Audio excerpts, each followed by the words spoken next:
Ahora vamos a dar la definición de lo que es la integral definida a partir de lo que son las sumas de Riemann.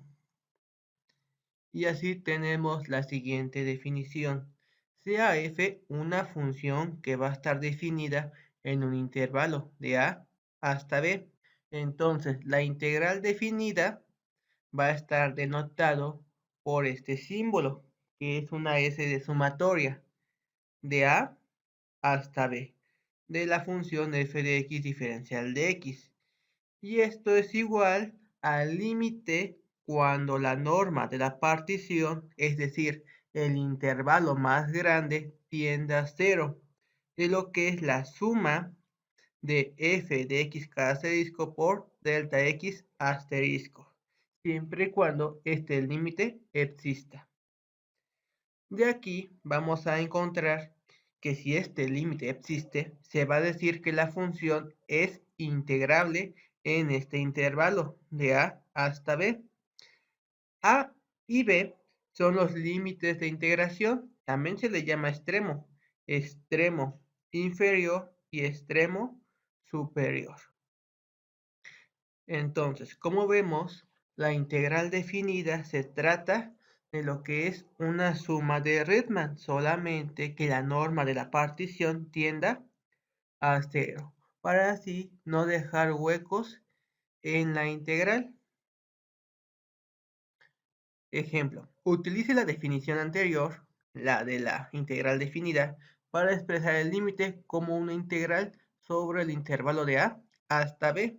En este caso tenemos una sumatoria de Riemann, en donde la función está evaluada en 3wk al cuadrado menos 2wk más 5 por delta xk, donde k inicia en 1 hasta n, el número de subintervalos que puede tener diferente amplitud, pero que la norma de la partición se tienda a 0. Es decir, que esos subintervalos sean cada vez más pequeños en el intervalo de menos 1 a 5.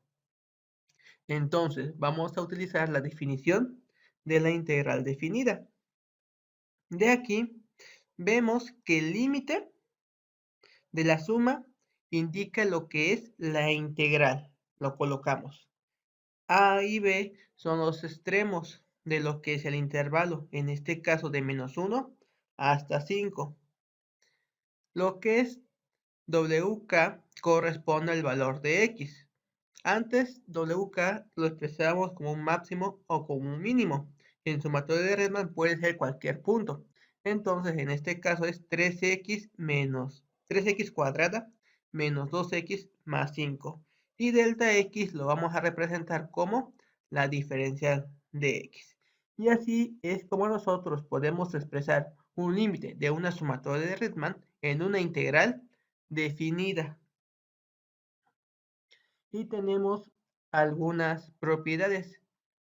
Si c es menor que d, entonces la integral de c a d de f de x diferencial de x es lo mismo que escribir menos la integral de d a c de f de x diferencial de x. ¿Esto qué significa?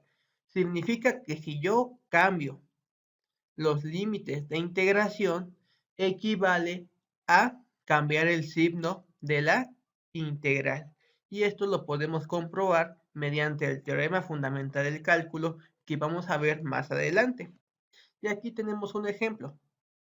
Suponiendo que la integral de 1 a 4 de la raíz de x diferencial de x es 14 tercios, calcule la integral de 4 hasta 1 de la misma función. Entonces, como sabemos que intercambiar los límites de integración equivale a cambiar el signo de la integral, entonces la integral de 4 a 1 de la raíz de x diferencial de x es menos 14 tercios. Y el problema está resuelto. Otra propiedad es cuando el extremo inferior es el mismo que el extremo superior. Entonces vamos a aplicar la siguiente definición. Si f de a existe, debe de existir, entonces la integral de a hasta de f de x diferencial de x es 0. Y esto se explica de una manera más sencilla. Como es el mismo punto, significa que la diferencial el ancho del rectángulo, por así decirlo, vale 0, porque no se aleja, sigue siendo el mismo punto. Entonces, como la base es 0 y calcular el área, entonces 0 por altura va a seguir siendo 0. Por eso la integral nos queda con el valor de 0. Y tenemos un teorema que dice así: si f es una función integrable y además f de x es mayor que 0, es decir, que la función está arriba del eje x, entonces la integral definida nos puede ayudar a calcular el área.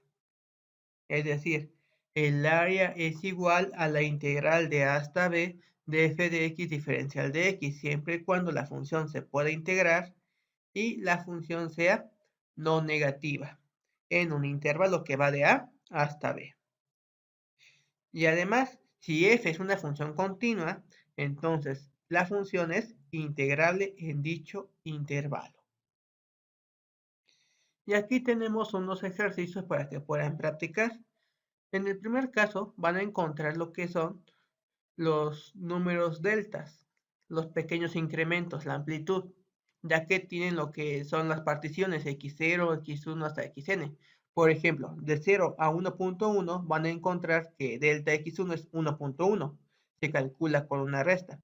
Aquí lo mismo, para encontrar delta de x2 sería 2.6 menos 1.1 y así podemos obtener el valor de 1.5. El siguiente sería de 3.7 a 2.6 y así sucesivamente. Y ya que encuentren todos los deltas en los dos ejercicios, van a calcular la norma de la partición, que resulta ser el número mayor de las deltas. En el ejercicio número 2,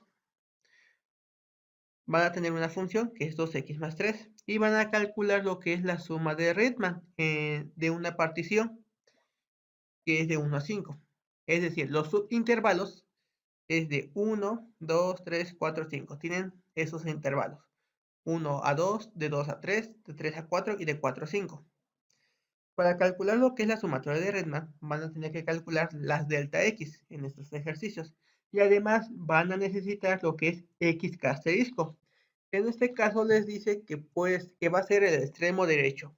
Es decir, si ustedes tienen el subintervalo de 1 a 2, el extremo derecho sería 2, el extremo izquierdo sería 1 y el punto medio sería 1.5.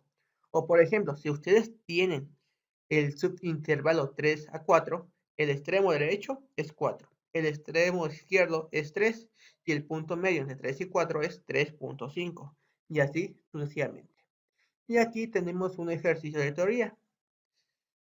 Nos vemos en el siguiente video.